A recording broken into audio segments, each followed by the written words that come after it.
In this video, we will discuss certain applications of biotechnology, and the first aspect which we will touch is in medicine.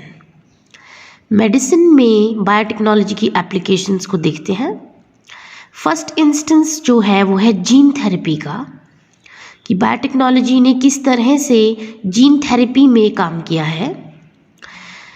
सबसे पहले हम देखते हैं कि कई बार कोई भी जीन हमारी बॉडी में फॉल्टी हो सकती है, और ये जो फॉल्टी जीन है इसको रिप्लेस करना या करेक्ट जीन से रिप्लेस कर देना इम्पॉर्टेंट हो जाता है, बिकॉज तभी वो डिजीज़ क्योर या ट्रीट हो सकती है. मीन्स फॉल्टी जीन को हटाकर करेक्ट जीन को वहाँ पर लगा देना पड़ता है. तो ये जो फर्स्ट इंस्टेंस जीन थेरेपी का बायोटेक्नोलॉजी ने किया था, फर्स्ट क्लिनिकल जीन थेरेपी वो परफॉर्म की गई थी to treat defect in a gene which synthesized ADA. कोई जीन थी जो कि एक एंजाइम एडिनोसिन डीएमिनेज को सिंथेसाइज कर रही थी, उसको करेक्ट जीन से रिप्लेस किया गया था और वो first clinical gene therapy perform की गई थी. अब एग्जैक्टली होता क्या है, हमारी बॉडी में जो बोन मैरो सेल्स हैं वो प्रोड्यूस करती हैं लिम्फोसाइट्स. अब लिम्फोसाइट्स हमें पता है they are blood cells and they produce antibodies. ये जो लिम्फोसाइट्स हैं ये थाइमस ग्लैंड, जो कि एक एंडोक्राइन ग्लैंड होता है, उसमें स्पेशलाइज हो जाती हैं and they produce B and T cells. B and T cells ये जो सेल्स हैं they are responsible for immunity. प्रतिरोधक क्षमता हमारी बॉडी को B और T सेल्स से मिलती हैं, और साथ ही साथ ये जो बोन मैरो की सेल्स हैं ये B और T सेल्स को भी प्रोड्यूस कर सकती हैं with the help of enzyme ADA. Now ADA is a protein, ठीक है, और इस ADA को बनाने के लिए कोई जीन रिस्पॉन्सिबल होती है. अब ये जो ADA को बनाने के लिए जीन, अगर बाय द वे ये वाली जीन जो है सपोजिंगली ये फॉल्टी है, अगर ये ही खराब है तो ADA नहीं बनेगा. ADA नहीं बनेगा तो B and T सेल्स भी नहीं बनेंगी. देखिए जीन खराब है, ADA नहीं बनेगा, ADA नहीं बनेगा तो B और T सेल्स भी नहीं बनेंगी.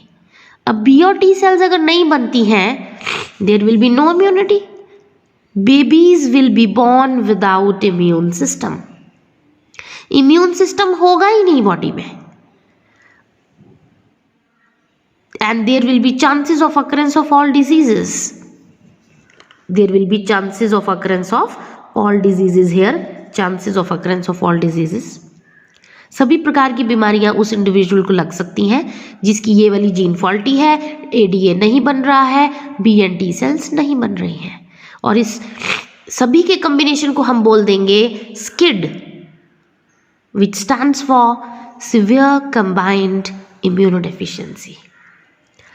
अब बायोटेक्नोलॉजी इस जीन थेरेपी को करती कैसे है?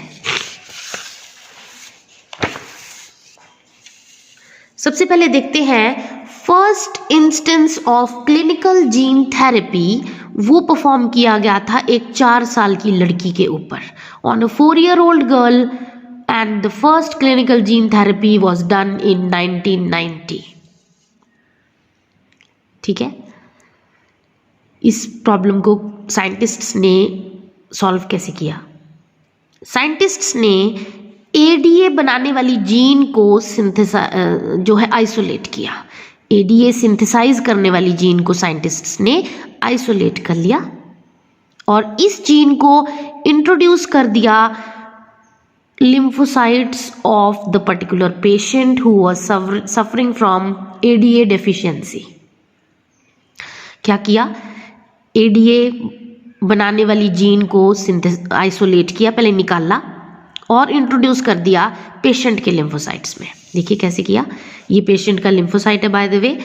ADA जीन इंट्रोड्यूस कर दी with the help of retrovirus. इसको वेक्टर का काम कर रहा है. ADA लिम्फोसाइट में इन्फ्यूज हो रही है और लिम्फोसाइट क्या हो जा रहा है? ट्रांसफॉर्म हो जा रहा है, चेंज हो जा रहा है, क्योंकि इस लिम्फोसाइट में अब ADA सिंथेसाइजिंग जीन इंट्रोड्यूस कर दी गई है. इस लिम्फोसाइट को मैं अब ट्रांसफॉर्म्ड लिम्फोसाइट बोल दूंगी। इस ट्रांसफॉर्म्ड लिम्फोसाइट को हम इन्फ्यूज कर देंगे bone marrow of the girl. वो जो गर्ल सफ़र कर रही थी स्किड से, एडीए डेफिशिएंसी से, उसके लिम्फोसाइट में हम इसको इन्फ्यूज कर देंगे। इन्फ्यूज करने के बाद उसके बोन मैरो में इसको डाला। अब बोन मैरो क्या करने लग जाएगा, बी और टी सेल्स बनाना शुरू कर देगा।